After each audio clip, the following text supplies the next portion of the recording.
large elementals. Yeah. And then the opponents try to kill them with like a snuff out one of them. You still have the other one to go through for Yeah. lethal.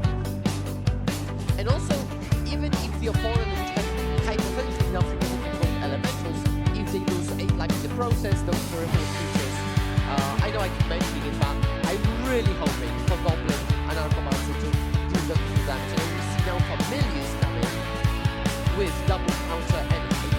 Yeah, I mean, you don't even need to win with the Caesar Storm. Yes. You cast all your creatures and attack with them. Of which there are 8 total. I think now we see those storms. That's why it's a good storm. The storm is gonna make a token. Let's see. And then we still have Flurry Game, which says that the damage can't be prevented. Your moment's peace is not transfer. And even if it did, honestly, the board is so big that it's just very hard for the Gardens player to beat. One storm goes off and draws the entire deck. This game is, you know, this turn has been very, very long, and I think the Storm player definitely executed it in the right way. And correct me if I'm wrong, but I think we haven't seen both seasons, right? So we might be able to play the other one still, and then 4 tokens total, kind of playing around basically everything we could. Yeah, pulling out tokens. Exactly, the 2 seasons Storm have been played, and we have 4 elemental tokens, each of them at 2 plus on counter, and it will be attacking for people. And no moment's peace. I guess what Jane is hoping for is that Kyler doesn't have any mana left over for the Flare and Pain, but now he's just saying, I have Flare and Pain, even if he decided to moment's peace, and James doesn't even show it. I'm curious to see if he wants to side out the moment's peace or not. Wow, okay, so that means again, even though we did see a bunch of moves that we managed to pull through, there was no mana spell from play. And we did like the rumble on those that picture when he said, you know, not taking this from one out of the post, but really we can lack of rumble. We're putting out the things I don't think I don't even think that Wisdom would have done much at this point because those attacks was for a lot of damage. Those Narcomancer, Familiar, but even the Elemental, I think they were pretty large even after a spell bomb because of, you know, the carding anxiety. There were at least 6/6 trample haste. So I think Spellbomb couldn't have done anything there. And that's one of the strengths of this deck is that it doesn't suffer graveyard hate. So now, regardless of the player, I think the best upside of being able to play here is to have a bit of time to set up things, play your afterwards, pass the turn, hold up the movie, ancestry, I'd say, and actually get this card rolling and pushing it not to the left. Because, you know, regardless of not there, like 6 cards. Yeah, we can't update you with the other decks. We are in a room that is completely hidden from the rest of the area. So we can only see each other and the screen and the Twitch chat. Which is a nice view, admittedly.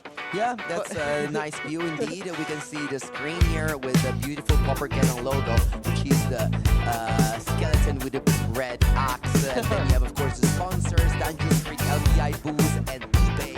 And as I say that, we hear some more cheering, some more screaming. So someone else might have advanced to top 4. We will know alongside you as soon as we have an updated screen. I think that's the first time I heard cheering, which would suggest to me that this is the last match in progress. Who would have thought that this would have been the last match in progress? True. Golgari Gardens here. They're not doing your days right, I'm afraid. Yeah, last Pauper Cannon, I replayed the final on my YouTube channel on Mengus Workshop, which was Familiar versus Mono Red Madness. This time, they're pretty familiar again, but definitely not Mono Red Madness because there is no copies of Mono Red Madness in the topic. Yeah, and some people ask the chat thing, how likely is it that the same deck will get it twice? Well, in this case, 0 for now, because the one day you win, the other is on top 8. Meta is really varied, you know, we have also Demir Terra instead of Mono Blue, so there's a bit of variety there. 2 combo decks, or 1 combo control, which is not typical for the Pauper format, which just shows that, you know, again, it's just the variety, the diversity is absolutely incredible here. Yeah, that's pauper. Honestly, when yesterday people told me about the meta game, I said there's gonna be 8 different decks in the top 8. I know it, yeah. I wasn't right, there were 7, but still, this is on pair for the pauper format, honestly. Every time it's like this. And if you look at the top 16, you'll see even more bangers like the pizza combo. Oh, we made it top 16? Amazing. I can't wait to play that deck. I need to buy the last cards though, because I don't have the new pizza card. Oh, yeah. Or maybe I do. I need to double check. I bought a bunch of cards for the Ninja Turtle set. There is, of course, more decks in the top 8. There is Premier Terror, which wasn't that popular, honestly. Just, I believe, under 10 copies in the whole tournament, but they did very, very well. I kept receiving them in future match with one making the top 8. Which might be the Terror deck of choice, at least for as long as else is so popular, with 1 copy is actually in the top 8 here. The Spell Bomb comes into play now, and well, last game it wouldn't have done much, but maybe now it does. So, pretty aggressive placement of that card. This is very much in the middle of the table for Yeah. the Spell Bomb. That is true. Because now we're looking for the proper... Plant token is played here, and that plant can be sacrificed to draw cards with the Initiative Insight type of cards. Okay, we're setting up, even choosing the color-coded dice. Maybe, you know, they're clearly distinguishable. That's That's true. appreciated. That's true. Let's see now what's next. This is the Land Basket or Wellspring. Okay. So, oh my god. Oh, and even though we have levers with the bonus try, I'm surprised here. I'm gonna play the Land Basket. right, yeah. Okay, so this spell is possible disaster, and we cut in format immediately. To play maybe a big small appearance pillage. We do the pillage, okay. Discarding a land, okay. And drawing 2 cards, but most importantly, making 2 treasures. Yeah. Because again, you can use those lands only twice, so that's a steep cost. Only twice unless you have a Gruul Turf. Sideboarded in specifically. Okay, another iteration land. Good luck. Those depletion lands also are really hard to get. Oh yeah? They are pretty hard to get, yeah. It's no joke. Oh, and he makes again and pass back. Okay. So this is the word squeeze because you cannot progress your plan in any way, but you also have to play scared a little bit, which puts you even further behind. Carlo can just say, okay, well, let me take it at my own time, at my own leisure, and push forward a little bit more. That's what happened in game 1. And game 2, honestly. Jane missed a lot of land drop and gave time to Carlo to just develop his mana, develop his plan, and eventually win the game. So this it's not intuitive, right? You would have seen that the solo player super range 1 that loses the base on the ground for Saturday. I'm still lost grade 1 and seems to be doing just fine in the post-ever games. If I were Carlo, I would probably still try to play maybe a creature to force a remaining spell so that Jamie cannot end-step draw out of the mana stream. Although there is another kind of, another idea that you can just rank the mana in. But then again, they play a bunch of nonsense 7 action. Yes, version, so Jane has, of course, a ton of lands in his deck. I can't count. Actually, not too many. I'm surprised. Only 18 plus 21 lands total. I thought that you're not true. Okay, we're going to go back and one of the depletion lands, and because we don't type one card, doesn't look very like Turn once again, maybe one of those drugs with that. Tackle does nothing and just lets the hardest player sacrifice that with the Western draw. okay, tap 2 mana, probably play another reckless impulse it is, and finally we get a land that taps multiple times a turn, and we flip Flaring Pain, and okay, that's possibly bad. Oh my god, Flaring Pain. Well, I guess what's happening is that you have to cast it. Exactly, you have to cast this, and then if you don't reuse it on the key turn, it might just exile Nail Spell Bomb, actually causing you to have big issues with movement speed. That's a very bad flip. But maybe Jane decided out Moment's Peace when he saw the Flaring Pain in the deck. True. the game is definitely open. I would say the Storm player is ahead here, but now drawing 3 cards, making them up. This is the opening. This is the moment that they want to clean up any So you can discard a card and you bring that back in user club. And you can look like duress. It's the card duress. Now duress. The card that we assume is, you know, nice. I have no idea the combo nature of the format apparently. So maybe dresses will be, the stock will go up. Yeah, we saw some duress in the previous days, but still not in this top 8 for sure. 1 mana, neutral block, so it doesn't prevent the cleanup. Yeah, neutral block means that if the counter failure is discarded, it's like we're put into play, gaining a life, losing the damage, and drawing a card with a neutral block. Okay, let's see now. 8 cards in every James. Does good when face? It does. Okay, we clean up levers, which makes sense. No time to recast this. Yep, and we have. I come to 10 mana and failure is handled. There's the impossible and the equal logic. I just read the chat and they said there are over 2,000 people watching. Wow, that's great. Thanks to everyone. That's unbelievable. That's pauper. This is the show to watching. More non-standard formats. The high-tech.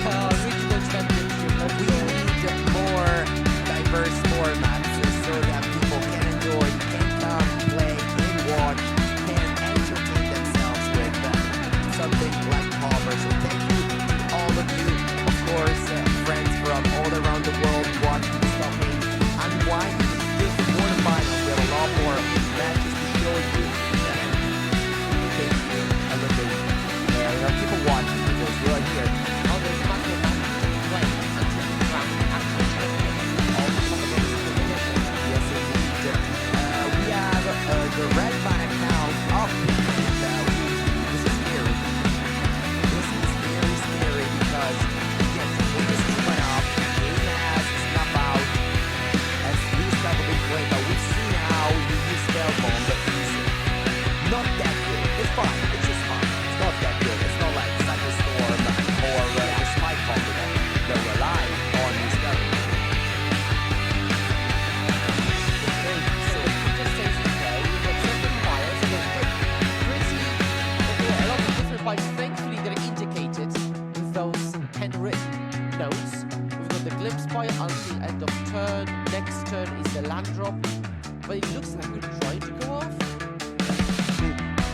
Yeah, I mean, he's trying to go off. Indeed, his friend's resolve is on the stack. He's going to go to the graveyard. He's going to reveal the top 2 cards. We see another Trollscape Familiar, and that is the card that wins the game. Everyone asks, how does the Storm deck wins? And the card is called Seize the Storm. I guess we said that there's no card with the Storm mechanic, but there is a card with the Storm name, at least. Yeah, that fits, that fits. And of course, to make it actually viable to play the Premier classes instead of downloading this card, we can both spell with the avatar lessons and runs and hates. This is not perfect. Yes, indeed. Some years ago, a Storm deck was dominating the cover format, and it was Zephyr class plus Shadowfang, and teaching hasty squirrels. Now, Shadowfang is banned, but we do have Seize the Storm to capitalize on those extremely powerful effects, such as Metamorphose and Seeding Song. Yeah. We also used to, I think, first day of class with the Goblin combo.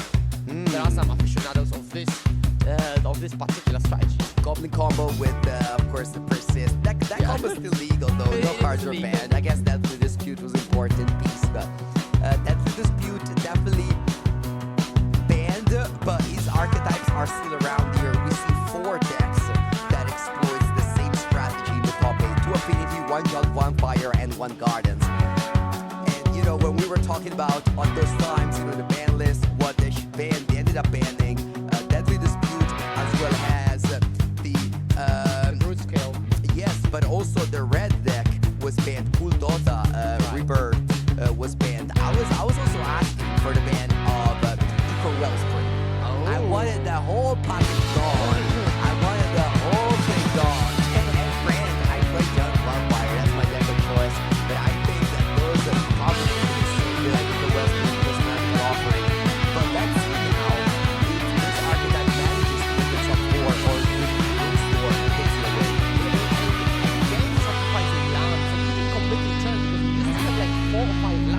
turn, and now you're down to 2 of them. Pillage being played. I think we are on purpose having the big score on this in the other pile, because if the opponent responds with any removal, you can then respond back with an instant speed spell. So you're starting off with a sorceress. What do we have here? Sister Storm says, you can read it on screen, just above the name, Booze, eBay, and all the sponsors of the stream here. The token power and toughness are equal to a number of instant sorceries and the cards with flashback in exile, meaning that your spell bomb, while it's very good, it's not the whole thing. Sorry, I mean Shadow Storm, not Shadowfang. Yes, Shadowfang is a mythic rare. We don't do that here. We don't do a mythic rare system. Speaking, it's all about comments, or in the case of Sister Storm, an uncommon that will downshifted. There is actually at least one rare in the campaign that downshifted down to common, which is Loyal. Wait, what does that mean? That is a very good question. I think the end of one asks this question a lot, because it's a white 1/1. It's dealt damage, it dies, and the thing is block dies. Can we see Loyal Sentry on screen? Because that's a card I don't even know when it was printed. Yeah, Loyal Sentry. Yeah, it used to be a rare, and it's literally a common. And Yeah. Hendrik plays it in Familiars for the Terror matchup. Yeah. And you can also blink it. Whoa, look at that. Response to the trigger. When it blocks. Oh wow. Okay. It is printed as a rare in the that set, that star is the set, I believe it's called Starter 1999. Yep. That is a set here. There's not a rare that is actually there was a common that was in the top table for 2 people. All from Miracle. Yeah, common. We have definitely a lot of uncommons downshifted to commons here. You have the cast down in the graveyard. You have the Dread Return. But now the players are asking some ruling, and the judges will sort it out. As we always do here, lots of judges on the floor, of course. Boss and PG make sure to hire a very amount of judges so that the players are happy, the coverage team was happy, the viewers are happy, everyone's happy. Exactly. And I'm really pumped to see the rest of the campaign play out as well, with this diversity of decks. And, you know, becoming the Pop Again champion is just absolutely insane. Like, these events are bigger than Spotlight. Yeah. You know, being the actual Pop Again champion, it's such a crowning achievement. I mean, the top 8 itself is all of this. Yeah, the judge call was resolved with I believe it was just a question about how Sister Storm works, and we have the village go to the graveyard. We have big scores still going to be played. It costs only 2 mana because of those 3 points to come here. So basically, like, Yeah, we got a big copper. nothing really Yeah, maybe a real downshift, Elspeth, I don't know, or Jason Galerinos, but bad planeswalkers. Oh, common. Although I think it was a rare, actually. Yeah, oh, that's true, that's true. You know, give me Remand, Yeah, and I'll yeah. be happy. Just give me Remand. Remand, wow.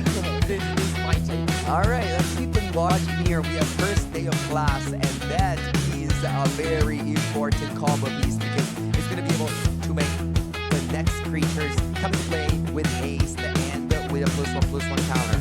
And yeah, that's part of the combo. Yeah, I would assume that, again, the interaction of the delay to trigger might come up, because again, if you play the Soul Token, it comes in, it has the trigger, and it's in the graveyard as the sorcery. There is a window to deny a spellbound, so that might come up. Oh yeah, we see also Eldritch Vanguard and Goblin Dark Dwellers, also rare to common. I love these little quick, questions that reward the deck player who's just playing Magic forever. Yep. It's actually, it's not relevant to learn to play the game, but it's just fun to talk about this stuff. Actually, first year class, we learn an abundant lesson. You have discarding a basic mountain, drawing 2 cards here. So now we've got the double discount ready still. Mana Morphose still netting just 1. We still need to pay the colored cost. Yes, and we see Flaring Pain on screen. That card can be played this turn, meaning that Moment's Peace cannot do anything. Okay, I'll go out of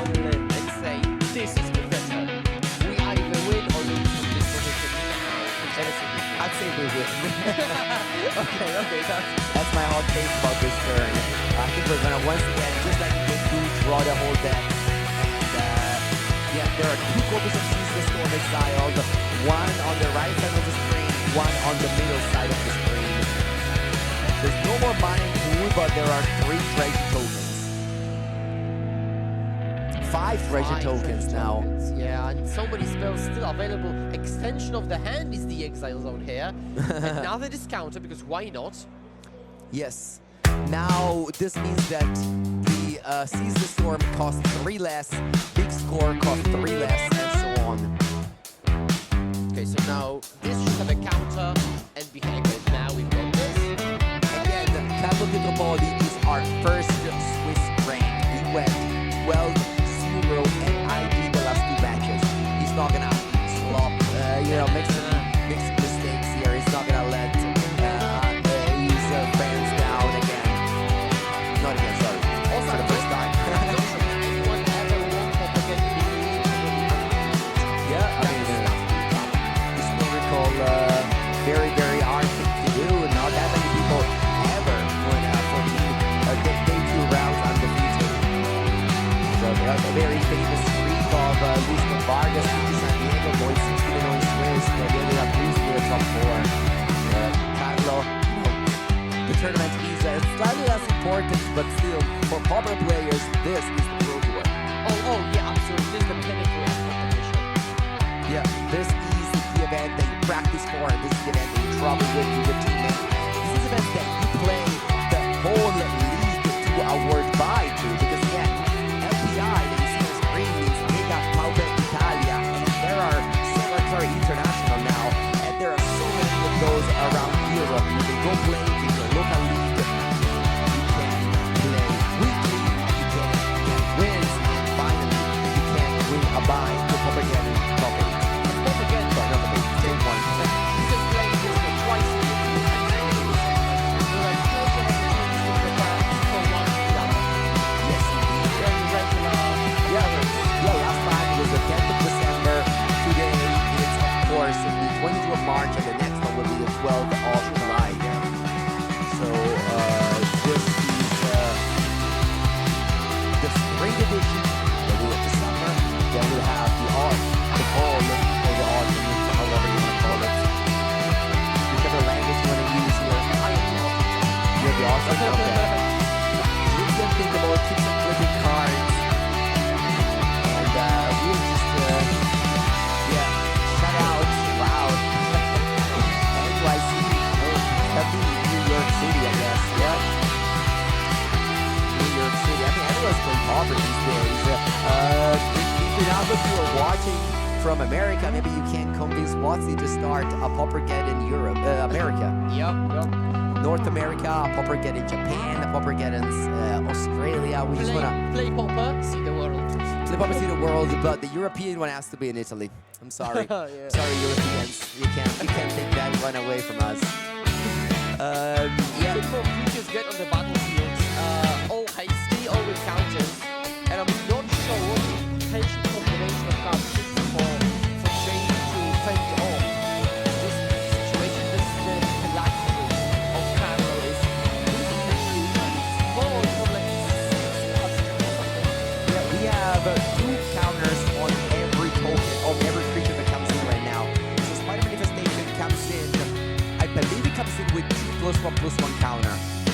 And Spider Manifestation has aced, meaning that it's going to be able to tap for mana over and over again. Ooh, a Snuff Out display on the Spider Manifestation. Okay, snap on that one. Yes. Okay, sure. And now The results. the results. And now we're playing Torres Familia, which also comes in with 2 counters. Remember, all these creatures are being able to attack here. So we're going to use more treasures to put another Torres Familia. It comes in with 2 counters. And now what? Now we play the big stuff. Now it's had to play the elemental, which it costs just 1 mana because of those 5 this counter in play. And that card resolves, so there's no priority. Oh, and we do have the trick. We do have the trick. I mean, Oh, we do just in response. yeah, in response response to the The token. first one, okay. Okay, interesting. So it's going to be what, like a 4-4? I believe it can be 2-2, right? Because there are only 2 draw effects. The one that you discard a card, draw a card.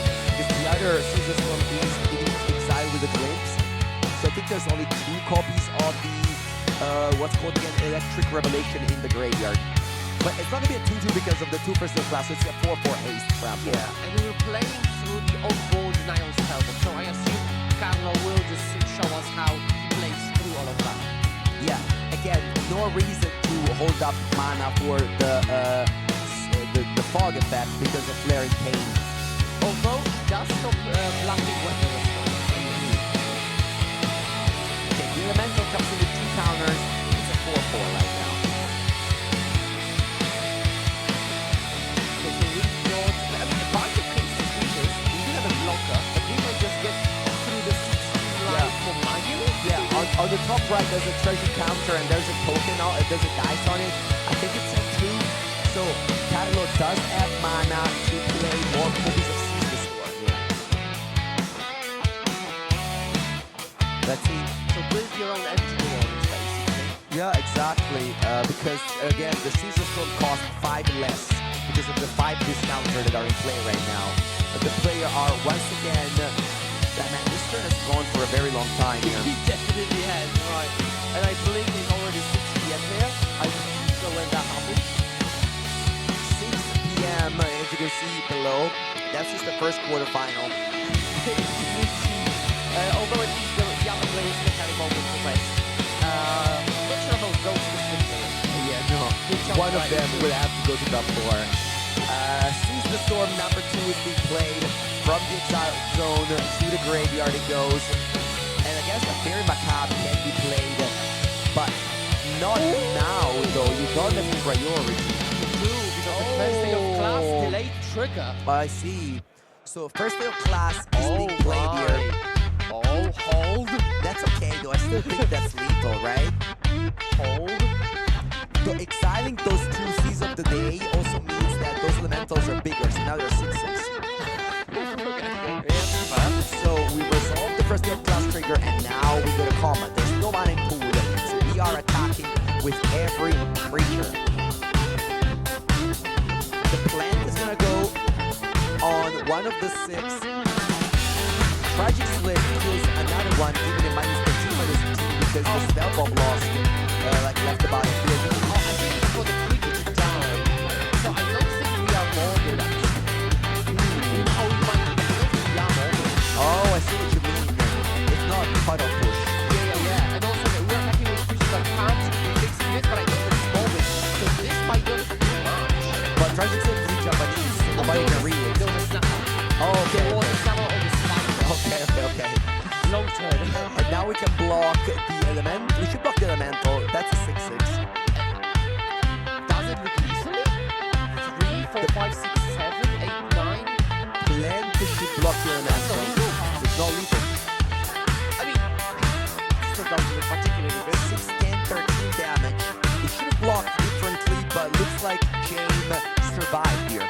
Okay. Oh, he has trampled. You guys are right. He has trampled. I forgot about that. Right. Now what do we do now? Okay. No damage. 3 to leaves. 3rd dress spawn token. How do you want Top draw 3 life. Not how bad. That one costs too much life here. And seeds. Oh my god, what an incredible turn that has been. Carlo Pietropoli wins this quarterfinals after losing game 1 to Gardens and then able to win game 2 and 3 of this quarterfinals. I'm honestly drained. Oh, that was a round. That Yeah. was a round. The players will have time to rest. We also have time to rest. You also have time to rest, but don't change window. Stay here on this Twitch live because we have more magic to come, some more screens to entertain you with. See you soon.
Alessandro team.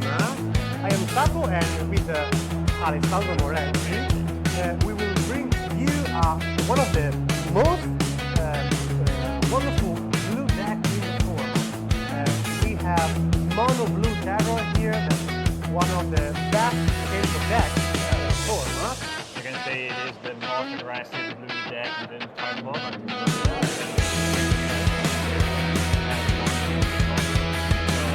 Let's talk about deck. What kind of deck is mono blue terror? Alright, so your deck is based around 12 pieces.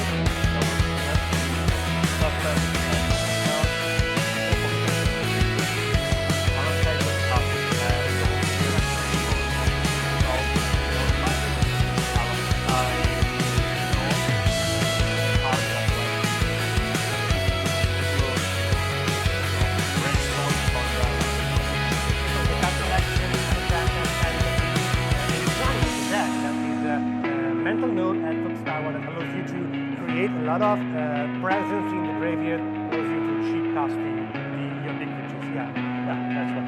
So your main, your gateway, you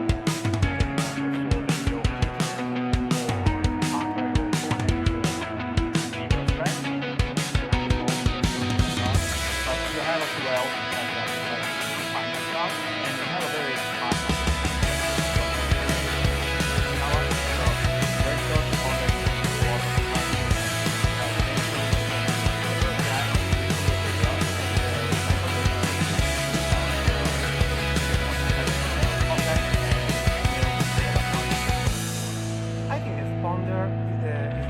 This deck is one of the few decks where Ponder really shine.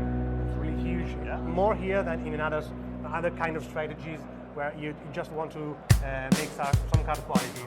Yeah, that's true. So Ponder usually is not so much playing pauper, but this is very specific. Yeah, setting high as possible. And set up the top part of the deck so you can lead with no wheel. Yeah, very specific sets. So sometimes you need a creature, and other times you need comfortable. So being able to do it up to just probably the best Let's move on from the card quality to the interaction part of the deck. So he has